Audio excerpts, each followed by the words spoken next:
Pemirsa, aku lagi siap-siap berenang nih, tapi tahukah pemirsa, berenang itu kan sangat banyak manfaatnya untuk kesehatan. Selain untuk kesehatan jantung, untuk juga mengolah otot-otot dan sirkulasi seluruh tubuh. Tapi yang perlu kita perhatikan, apa sih yang perlu kita lakukan sebelum melakukan kegiatan berenang, dan apa saja manfaatnya untuk kesehatan secara menyeluruh. Simak bincang sehat saya, Dr. Ekles, bersama Dr. Sofia Haye, spesialis kedokteran olahraga.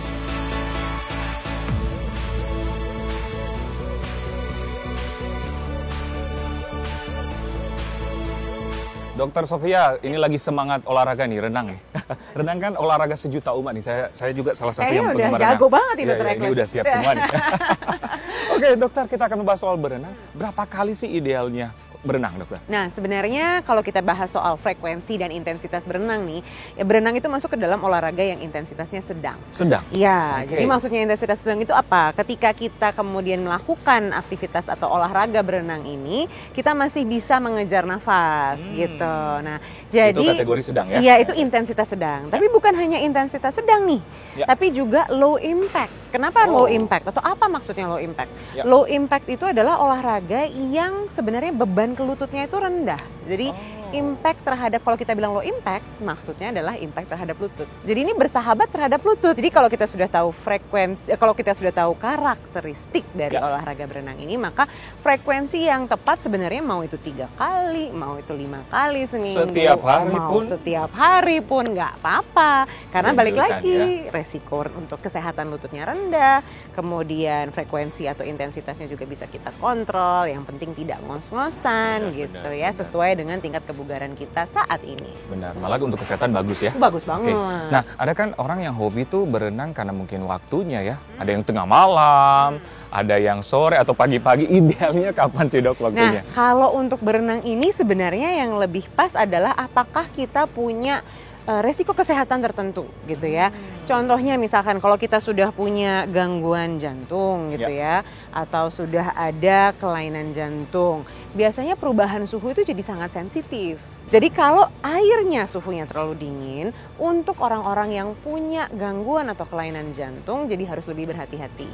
Jadi mungkin jangan pilih terlalu pagi atau subuh-subuh ketika suhu airnya dingin banget, atau jangan pilih pas malam-malam pas air atau suhu airnya itu dingin juga. Benar-benar, berarti disesuaikan dengan kondisi badan juga ya. Betul. Tapi kalau dia tidak punya kelainan jantung atau gangguan jantung, sehat-sehat aja, bugar-bugar aja, mau pagi, mau siang, mau sore, mau malam, silahkan. Kegiatan apa sih yang perlu dilakukan sebelum berenang? Atau apa yang perlu dilakukan? Iya, orang tuh suka lupa bahwa ini berenang itu sama seperti olahraga yang lain, tetap butuh pemanasan dan stretching, ya kan? Biasanya mereka langsung nyebur aja, terus abis itu kram, ya kan? Abis itu bukan cuma ototnya yang kram, abis itu perutnya juga ikut kram. Nah, jadi kita harus memastikan bahwa ketika kita berenang, perut kita dalam keadaan kosong, itu satu. Perut kosong? Dalam keadaan kosong, bukan baru makan ya. Karena kalau baru makan, ada makanan di perut, kemudian aliran darahnya ke perut, malah susah untuk pergi ke tangan dan kaki yang harusnya bergerak ketika kita berenang. Idealnya berapa jam setelah makan? 1-2 jam sesudah makan. 1-2 jam sesudah makan. Jadi berhenti makan jam 1 nih, paling cepat boleh jam mulai 3. berenang jam 3. Sebelum aku mau ini nih, berenang nih, apa sih manfaatnya untuk kesehatan? Mungkin pemirsa juga ingin tahu. Ya, betul. Nah, olahraga berenang ini sebenarnya masuk ke dalam olahraga yang sifatnya kardio.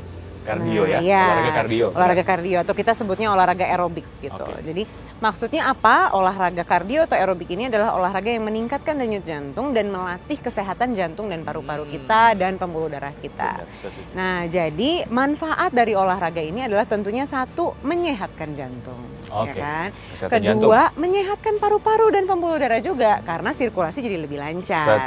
Tapi nggak berhenti di situ sebenarnya, karena bagaimanapun juga meskipun di dalam kolam renang ini berat badan kita jadi lebih ringan gitu ya, karena gravitasinya lebih ringan, tapi tetap kita menggerakkan otot. Jadi ada juga sebenarnya manfaatnya terhadap kekuatan otot dan ketahanan otot. Jadi kekuatan otot seluruh tubuh. Betul, betul. Nah, ini manfaat yang sebenarnya bisa digunakan untuk teman-teman atau bapak ibu yang punya penyakit namanya osteoartritis.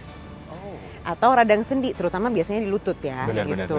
benar. Karena bebannya berkurang juga. Betul. Nah, jadi kalau kita ngomongin soal osteoartritis, sebenarnya obat olahraganya nih ya, atau terapi olahraganya itu adalah latihan kekuatan otot kaki. Tapi kalau kita mau melatih kekuatan otot kaki di darat gitu ya, itu yang jadi masalah adalah beban dari berat badan orang tersebut bisa terlalu tinggi untuk lututnya, malah jadi memicu sakit lututnya.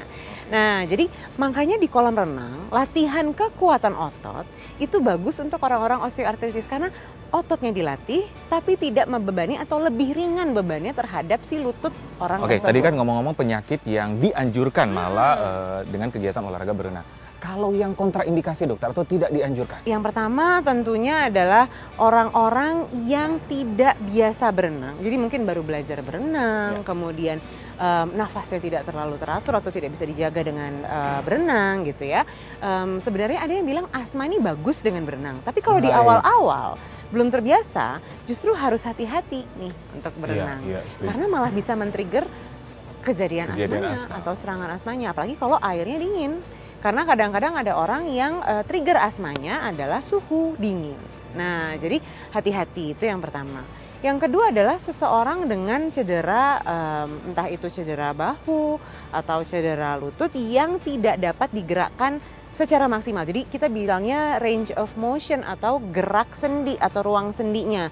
Kalau misalkan dia cuma bisa gerak segini gitu ya, padahal dia harusnya gerak segini gitu, mungkin jangan dulu karena takutnya malah men-trigger cederanya. Jadi cedera akut lah intinya ya. Seseorang dengan cedera akut, seseorang yang tidak terbiasa berenang, seseorang yang sensitif dengan suhu air itu. Tapi apakah memungkinkan mereka untuk berenang atau memang tidak dianjurkan? Mungkin sebenarnya, tapi ya tidak saat itu ya. Jadi biasanya ada proses adaptasinya. Ada proses dan mungkin dalam pengawasan juga. Betul, harus diawasi oleh dokter dan tenaga ahli. Kadang-kadang kan berenang atau selagi berenang tidak teman-teman kram. Ya. Nah, apa yang harus dilakukan sebelum berenang supaya mencegah tidak terjadi kram ini, dokter? Apalagi sering banget kan biasanya Nah, memang satu yang pertama adalah kita stretching dulu nih sama pemanasan yang cukup supaya sirkulasi. Kenapa sih kita bisa terjadi kram? Satu, sirkulasi darah biasanya tidak lancar sampai ke jari-jari atau sampai ke daerah yang mengalami kram tersebut. Jadi kita harus memastikan sirkulasi oksigen, sirkulasi darah sampai ke perifer atau ke ujung. Nah, caranya atau salah satu caranya adalah dengan stretching tadi. Nah, yang kedua adalah jogging keliling kolam renang tersebut. Karena memastikan bahwa begitu denyut jantungnya naik, sirkulasinya juga jadi lebih lancar. Itu yang kedua. Yang ketiga nih, seringkali karena kita mentang-mentang olahraganya di air, kita lupa minum. Kalau olahraganya di daratan, kita haus ya kan. Tapi mentang-mentang di air, lihatnya air juga. Jadi lupa minum. Haus, iya. Nah, padahal salah satu cara untuk mencegah cedera kram ini adalah dengan minum air putih. Jadi setiap sekitar setengah jam kita olahraga, kita tetap harus minum kurang lebih 200 sampai 300 cc air putih. Ini kegiatan sepele ya, tapi ini yang sering kita lupain ya. Betul banget. Stretching atau beberapa gerakan yang dilakukan sebelum berenang. Kita peragain langsung ya. Peragain langsung. Nah, Nah, pertama pokoknya paling gampang adalah dari atas sampai bawah. Karena kalau kita berenang kita gerakin seluruh badan dari atas sampai bawah. Bahkan kalau gaya bebas kan kita noleh-noleh juga ke kanan kiri kan. Nah, jadi stretchingin dulu nih otot lehernya. Leher dulu berarti seperti gini? Yes, betul banget. Nah, jadi otot leher yang samping kita regangkan, tahan sekitar 15 hitungan. Jadi 15 hitungan ya? Ya, 1, 2, 3, 4, 5, 6, 7, 8, 9, 10, 11, 12, 13, 14, 15. Biasanya orang tuh berhenti di 8, ya kan? Mestinya 15? Mestinya minimal 10 sampai 15. Baru? Ya, baru sisi satunya.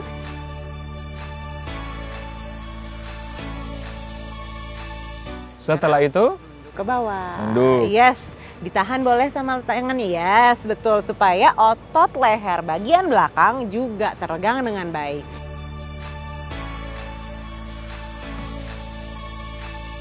Bagian bahu dan tangan nih, ya kan? Pertama kita mobilisasi dulu, putar dulu keluar. Putar keluar. Ya, berapa kali, dokter? 10 kali, 3, 4, 5, 6, 7, 8, 9, 10, arah berlawanan. Berlawanan. Yes, 1, 2, 3, 4, 5, 6, 7, 8, 9, 10. Sekarang tangan nih, ya kan? Penting banget nih karena kita pakai tangan. Kita stretch dulu ke depan, tahan.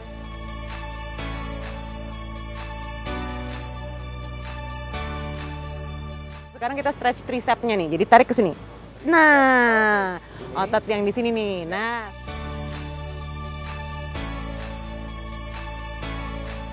Sekarang punggung nih. Punggung gimana? Jadi kita dorong ke depan. Yes. Pastikan otot punggungnya tertarik sampai rasanya ke depan. Sekarang kakinya. Oke, tadi punggung. Punggung ini ya? Iya, tadi punggung ya kan. Nah, sekarang kaki kita angkat ke depan. 1. Yes. Nah, kalau misalkan teman-teman atau bapak ibu sudah mulai tidak gampang menjaga keseimbangan, bisa sambil pegangan ya sama kursi. Oke, anggaplah ini udah 10 ya. Tadi kayaknya aku ngomong udah 10 detik loh. Yuk, yang satunya lagi. Yes, kaki yang sama ditarik ke belakang. Ini untuk stretch bagian depan paha. Jadi harus terasa seperti tertarik nih otot quadricepsnya. Oke. Ke samping, betul. Ini untuk menarik otot paha bagian dalam. Sama, tahan juga 10 hitungan. Kemudian ganti kaki satunya. Ganti ke belakang. 1. Selesai. Bentar, siap nyebur ya.